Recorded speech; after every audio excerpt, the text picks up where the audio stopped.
Dear Charo, nais ko po sanang ibahagi sa inyo ang itinadhanang kwento ng aking lola't lolo. The True to Life Story of Edong and Selly. Si Selly ay nakatapos ng grade 6 sa pampublikong paaralan ng Crisanto Goysaiko Memorial Elementary School. Lumaki siya ng walang kinagisnang ama. Dahil sa kahirapan ng buhay, hindi na nito na ipagpatuloy pa ang pag-aaral. Nanirahan sila dito sa Barangay Talangan sa isang tampa o barong-barong sa tabi ng kalsada malapit sa koprahan. Sa koprahan nagtrabaho ang kanyang ina na mas kilala sa palayaw na Intang. Ganon din ang kapatid niya na si Felipe na kung tawagin ay Ipe. Naging mangalagari ng kanyang ina ng ilang lupain sa Barangay Kabuyaw katulong ang anak nitong si Ipe. Sa murang edad na 13, tumulong na si Selly sa paghahanap buhay sa pamamagitan ng pagluluto ng bibingka upang ibenta. Unang nagkakilala si Edong at Selly nang ipakilala siya ng kanyang ina na siyang magiging maghakot ng niyog sa kanilang pinangangasiwaang niyugan. Madalas doon na sa bahay ni Selly natutulog si Edong kapag nagpapakawit ang kanyang ina. Naging malapit na magkaibigan ang dalawa. Malapit ng kalooban ni Selly kay Edong. Tahimik na tao si Edong. Lingid sa kalaman ni Edong, minsan naiinis dito si Selly dahil pakiramdam niya wala itong pakialam sa kanya. Ni hindi nagtatanong kung may nagugustuhan na siya doon sa mga nanliligaw sa kanya. Kapag may dalang pagkain yung manliligaw niya, siya pang unang kumakain nito. Isang araw, habang si Selly ay nagigiling ng bigas, itong si Mariano na masigasig na manliligaw ni Selly ay nawakan ang kamay nito at ipinipilit na sagutin na siya. Sumigaw si Selly at ginawa ni Mariano at ito naman ay narinig ni Tio Ano niya na sumaklolo.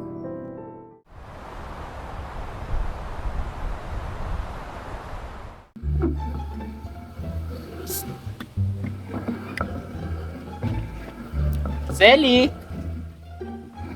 Uy, Selly, ba't di ka namamansin? Hindi mo ba nakikita ang ginagawa ko? Selly? Sagutin mo na ako. Nay! Ano nangyari? Hinawakan niyo po yung kamay ko. Pinipilit na sagutin ko siya. Salang baga pamangkin ko. Upo. Ikaw, Selly, payag ka bang magpakasal sa kanya?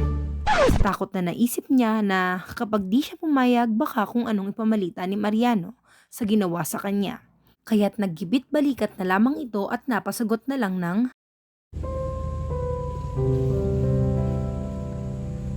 Sige po. Sige, kaulin mo ang mga magulang mo para mapag-usapan ng kasal. sa labis na lungkot sa nagawa nitong desisyon, dinaan niya na lang ito sa pag-iyak. Sa hindi inaasahan, habang siya ay may ginagawa, dumating si Edong mula sa pamamaril ng ibon.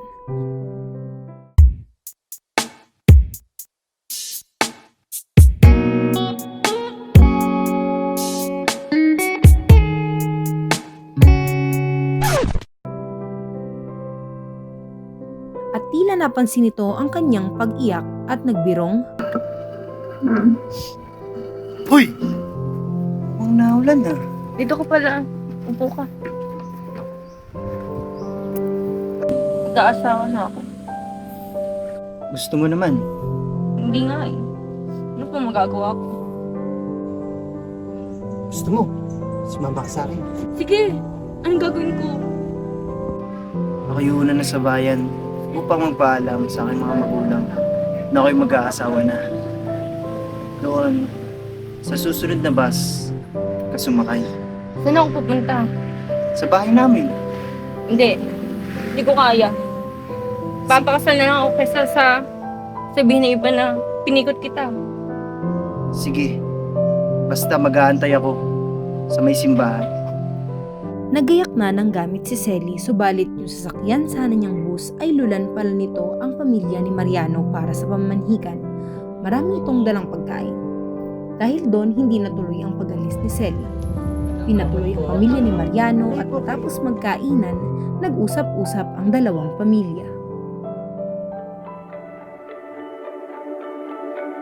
Paikot-ikot lang mula nung mailang gawa ng iyong tingin at ngiti. Di sinasadyang mahulog mahibang. Aasa na tayo sa huli. Aaminin ko pa, o baka bigla lang mawala. Masakay po kayo. Anumang Hindi po, may tinitingnan lang po. pagitan sa ating dalawa. Naisip mo pa sa mga oras na tayo'y magkasama, kung ano Masakay po kayo. sa Hindi po. Titingnan lang po namin kung nakasakay dyan yung aming ano eh. Po, okay na po. Samahan mo nga ako. At balita ko yung dinadayo ng pamaningan si Sele. Sige, samahan kita.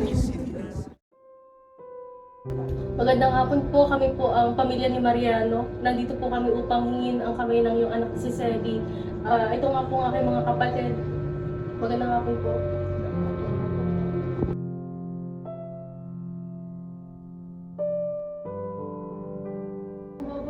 Sige, may Magandang hapon po. Oh, Edong, ikaw pala. Sino kasama mo? Si Untoy Moises po. Magandang hapon po. Magandang hapon naman. Ang sadya po namin ay ang inyong dalaga. Mula bata hanggang matanda, kung walang tututol, sasama po namin ang inyong anak.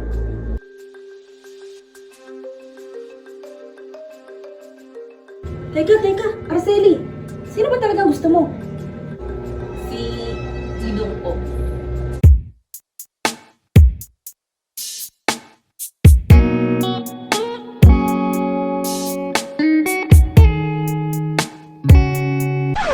Hala, ikay gumayak at sumama na sa kanya. Tara na. Kami po ay magpapaalam na. di ko naman pinaninindigan mo.